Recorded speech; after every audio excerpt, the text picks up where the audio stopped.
আসসালামু আলাইকুম ভিউয়ার্স, আশা করি সবাই ভালো আছেন। আমিও ভালো আছি আপনাদের দোয়ায়। বশীকরণ জ্বালানো তাবিজ, নারী বা পুরুষ প্রেমে পাগল হবে, ছটফট করবে আপনার জন্য। এটি পরীক্ষিত তাবিজ, আপনি জ্বালানোর মাধ্যমে কাজ করতে পারবেন ইনশাল্লাহ। 100% কাজ হবে, গ্যারান্টি দিলাম। পরীক্ষিত তাবিজ, খুব সহজ নিয়মে আপনি কাজ করতে পারবেন ঘরে বসে। আর এগুলো খুব মক্কেলি তাবিজ, এগুলো খুব পাওয়ারফুল হয়ে থাকে। যেহেতু জ্বালানোর মাধ্যমে করে থাকেন ইনশাল্লাহ 100% 100-100 কাজ হয়ে থাকবে। অন্য নিয়মে আপনি কাজ করতে পারবেন, কিন্তু জ্বালানোর নিয়মে যদি কাজ করেন তাহলে 100-100 কাজ হবে। ওই কাজ কখনো মিস যাবে না, আমি গ্যারান্টি দিলাম। তাই নিয়ম নীতি মেনে আপনাকে কাজ করতে হবে, প্রয়োগ করতে হবে। বিস্তারিত সব কিছু বলে দেবো, কোনো কিছু হাইড করে রাখবো না, আমি কোনো কিছু গোপন করে রাখি না, যাতে আপনারা কাজগুলো করতে পারেন।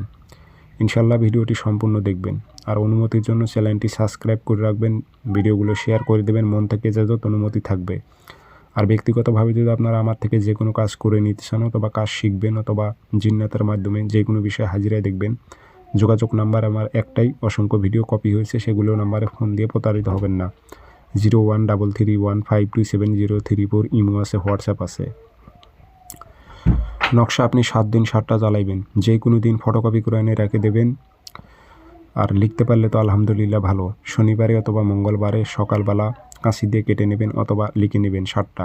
নিচে বাংলাতে নাম দেবেন, অমুকের মেয়ে অমুক পাগল, অমুকের মেয়ে অমুককে পাগল করে অমুকের ছেলে অমুকের কাছে হাজির কর। কোনো নারী হয়ে পুরুষের ওপর প্রয়োগ করলে অমুকের ছেলে অমুককে পাগল করে অমুকের মেয়ে অমুকের কাছে হাজির কর, এভাবে উল্লেখ করে দেবেন বাংলাতে।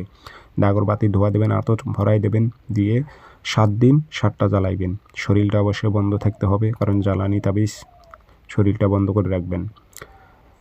শনিবার অথবা মঙ্গলবারে যে সকালবেলা আপনি যে তাবিজটা লিখেছেন অথবা ফটোকপি করে নামগুলো উদ্দেশ্য করেছেন, ওই টাইমে একটা আগুনে জ্বালাই দেবেন। পরপর 7 দিন একই টাইমে, টাইমটা মনে রাখবেন, টাইমটা যেন এলোমেলো না হয়, বুঝতে পারছেন? প্রত্যেক দিন সকালে একটা করে আপনি আগুনে জ্বালাবেন। 7 দিনের মধ্যে সে পাগল উম্মত হয়ে যাবে।